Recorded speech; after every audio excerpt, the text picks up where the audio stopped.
بسم اللہ الرحمن الرحیم۔ خواتین و حضرات، میں ہوں رابعہ عثمان اور آپ سب کو السلام علیکم۔ حضرت عبداللہ بن عباس سے رضی اللہ تعالیٰ عنہ سے روایت ہے کہ نبی اکرم صلی اللہ علیہ وسلم جب رات کے وقت تہجد پڑھنے کے لیے کھڑے ہوتے تو یہ دعا فرماتے: اے اللہ عز و جل، تمام تعریفیں تیرے لیے ہیں اور تو ہی آسمانوں اور زمینوں میں جو کچھ ہے اسے قائم رکھنے والا ہے۔ اے اللہ، تیرے لیے ہی حمد و ثنا ہے۔ آسمان اور زمین اور اس میں جو کچھ بھی ہے تو ہی ان کا مالک ہے۔ تیرے لیے ہی حمد ہے، تو ہی حق ہے، تیرا وعدہ حق ہے، تیری ملاقات حق ہے، تیرا قول حق ہے، جنت و نار حق ہے، انبیاء حق ہیں، محمد صلی اللہ علیہ وسلم حق ہے اور قیامت حق ہے۔ اے اللہ، میں نے تیری تابعداری کی اور تیری تصدیق کی۔ میں نے اپنا امر تجھے سونپا، تیری طرف رجوع کیا۔ میں نے محبت اور تلوار کے ساتھ دشمن سے مخاصمت کی۔ جس نے بھی حق کا انکار کیا تیری طرف محکمہ لایا۔ اے اللہ، میرے اگلے اور پچھلے، خفیہ اور اعلانیہ تمام گناہ معاف فرما، اور تیرے سوا کوئی معبود نہیں۔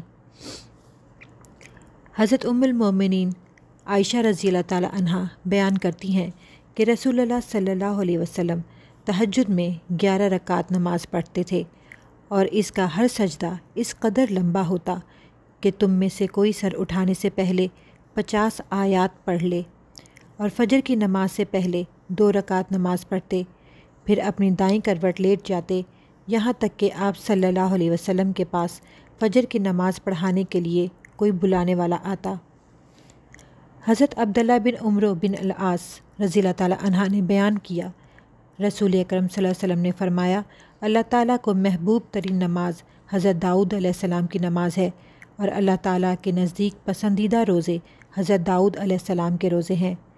حضرت داؤد علیہ السلام آدھی رات کو سوتے اور تہائی رات کو نماز پڑھتے، اور ایک دن روزہ رکھتے اور ایک دن افطار کرتے۔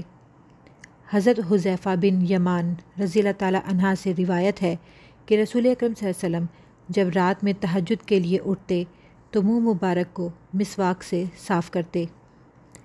حضرت ہریرہ رضی اللہ تعالیٰ عنہ سے روایت ہے کہ نبی کریم صلی اللہ علیہ وسلم نے فرمایا، تم میں سے ہر ایک کی گدی پر جب وہ سوتا ہے شیطان 3 گرہیں لگا دیتا ہے۔ ہر گرہ اپنے ہاتھ سے مارتے ہوئے کہتا ہے، سوئے رہو، تیرے لیے ابھی بہت رات باقی ہے۔ اگر وہ بیدار ہو اور اللہ تعالیٰ کا ذکر کرے تو ایک گرہ کھل جاتی ہے، اور جب وضو کرے تو دوسری گرہ کھل جاتی ہے، اور پھر نماز پڑھے تو تیسری گرہ بھی کھل جاتی ہے۔ حضرت سمرہ بن جندب رضی اللہ تعالیٰ عنہ نے نبی کریم صلی اللہ علیہ وسلم سے خواب کے متعلق بیان کیا۔ آپ صلی اللہ علیہ وسلم نے فرمایا، وہ شخص جس کا پتھر سے سر توڑا جا رہا تھا، یہ وہ شخص تھا جو قرآن کریم کو پڑھتا اور یاد نہ رکھتا، یعنی اس پر عمل نہ کرتا، اور فرض نماز کے وقت سویا رہتا، اور جو شخص ان دونوں پر عمل کرے وہ شیطان کی گرہ کی وجہ سے ہے۔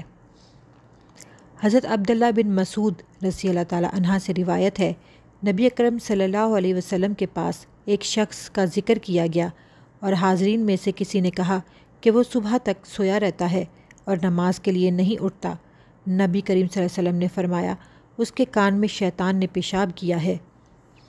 تو میرے پیارے بہن بھائیوں، اپنی آخرت کی فکر کرو، نماز قائم کرو اس سے پہلے کہ تمہاری نماز پڑھی جائے۔